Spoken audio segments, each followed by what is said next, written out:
Hello friend, তোমরা সবাই কেমন আছো? তো আশা করি তোমরা সবাই ভালো আছো। তো আমি খুব খুব ভালো আছি। তো দেখো, এখানে একজনের বাড়ি ছিল আমাদের বাড়ির পাশে। তো এখানে তারা এখন থাকে না। তো এখানে একটা হচ্ছে ফুল উঠেছে। তো এটা কি ফুল তো আমরা জানি না। তো তোমরা যদি জেনে থাকো, দেখো ফুলটা এমনি অনেকটাই সুন্দর, খুবই সুন্দর, কিন্তু ফুলটা প্রচুর গন্ধ। কাছে যাওয়া যাচ্ছে না, তো প্রচুর গন্ধ ফুলটার কাছে। তো এই ফুলটা কী ফুল তোমরা বলো কমেন্ট করে, যদি কেউ জেনে থাকো অবশ্যই কমেন্ট করে কিন্তু বলো। অনেকেই বলছে এটা ওলের ফুল, কিন্তু আমি জানি না, আমি কোনোদিন দেখিনি। তো এই ফুল কিসের ফুল তো তোমরা যদি জেনে থাকো তো কমেন্টে করো। আর দেখো ফুলটা যথেষ্ট সুন্দর, অনেকটাই সুন্দর, একটা জায়গায় উঠেছে সুন্দরভাবে পুরো।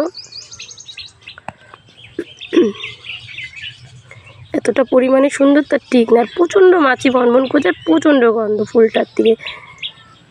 দেখো কি সুন্দর হয়েছে ফুলটা। সামনেটা মনে হচ্ছে পুরো একটা মানুষের মুখ বসানো, যেমন মানে হচ্ছে দাঁত মাছ বসানো যেমন তেমন। তো এখানে আমাদের বাড়ির পাশে উঠেছে একটা দিদিদের বাড়ির পাশে, দিদিদের জমিতে।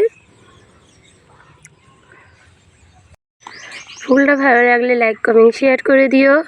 আর অবশ্যই কিন্তু তোমরা কমেন্ট করো। আমার রিকোয়েস্ট তোমাদের কাছে, তোমাদের কাছ থেকে অবশ্যই জানার দরকার যে এই ফুলটা কী ফুল। তো সবাই ভালো থেকো, সুস্থ থেকো, টাটা।